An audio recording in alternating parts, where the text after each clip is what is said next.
these excuses and like, it's going to be the best, and then you just kind of put extra money, extra effort, extra manpower into the whole thing. And then it's like, oops, you're out of scope, and it was entirely your own fault. Absolutely.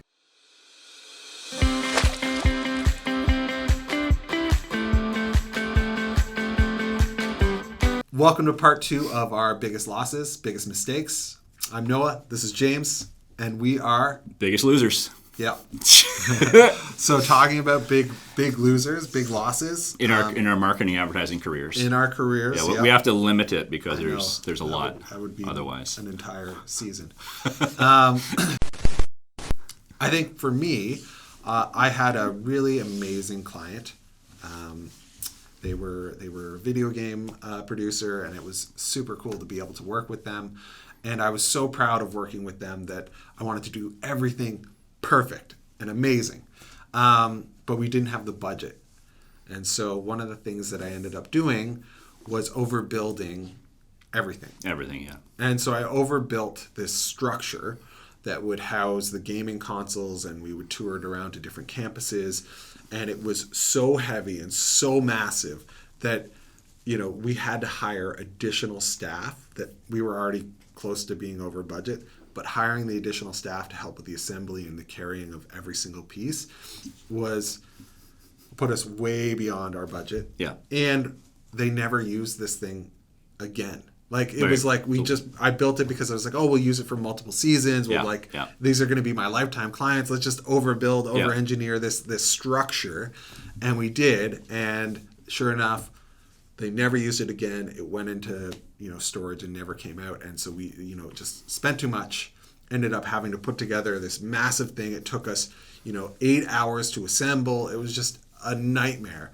And the second part of that mistake was that on the first event, we didn't have insurance. And so this is a twofer. So 1, overbuilt. 2, didn't pay attention to the nuances of the details there. And didn't check for our insurance policy that it would include event activation. And so when I got there and they asked for our insurance policy and I provided our insurance policy, it did not include events. And so we could not execute our event at this location. Anyway, next day I got insurance. We were a day late. Client was not thrilled, but we were a day late at our event, and that was that. So always make sure you have the right insurance, because you'll leave yourself super exposed if you don't. As creative people, this is a super common thing. Like, because what we consider boring, which is stuff to do with regulations and insurance and the policies, and just because it's not creative, so that doesn't like stick in our heads very well as creative people, as marketing people. So it's just like such a classic thing, that the mistakes and then because the wrinkle in the plan happens in that area, it has a big impact. Totally. And then you end up making no money, right? And it's just like, and then you can lose the client as well, or you can get into even bigger trouble. So I just find this one of the most common areas that marketing agencies have issues with. I didn't write this down, but one of my mistakes, which I've, as an agency that's been in business for well over a decade, the staying within scope of a project could encompass like half of all mistakes, period. Absolutely. So, because if you're not meeting the client's expectations, the scope wasn't properly defined at the beginning of the project. So if you find yourself halfway through the project and you're like, this isn't ever going to work out because we didn't understand what they understand, and we didn't come together with a budget in mind, with outcomes in mind, because it wasn't the work before the quote to discover what the project is and what they actually want, what the goals are. Their goals going to be met. That's one thing. You just didn't communicate properly, get on the same page and agree to it in writing. The other out of scope thing is what you fell into the trap of as a creative.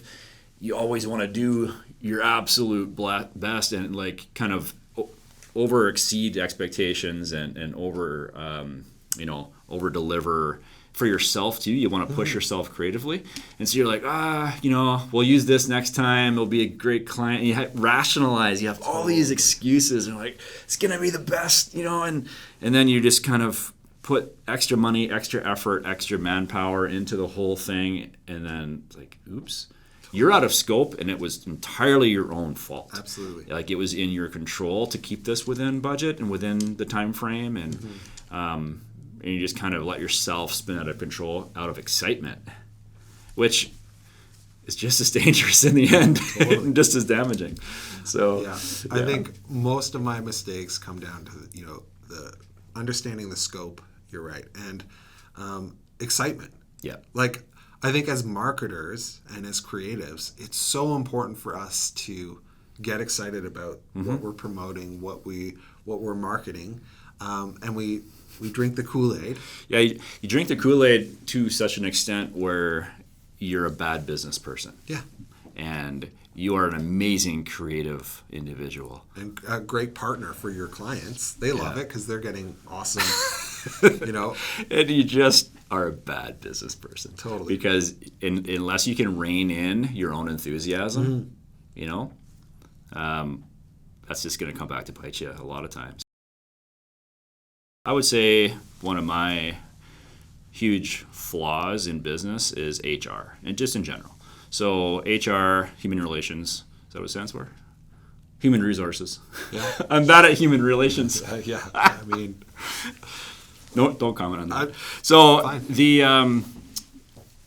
human resources, so hiring people was probably just a giant black hole in my skill set. I had zero abilities to know who to identify, how to hire anybody. But as your company grows, and this is for people that are either owners or managers, and you kind of need to build a team.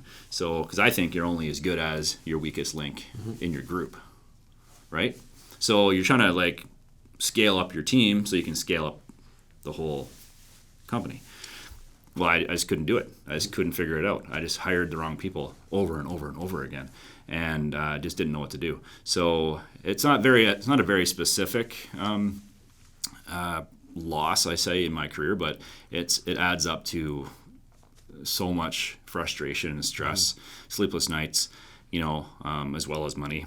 I remember the first time we actually turned a profit in our company, my business partner and I were pretty excited, right? We had, $30,000, I think, that we had made above and beyond our expenses. So it was the opposite of that first year where we lost about 30, 40K. So we made some money. We're like, okay, we're going to grow the company. We hired 2 people, and they cost us that exact profit.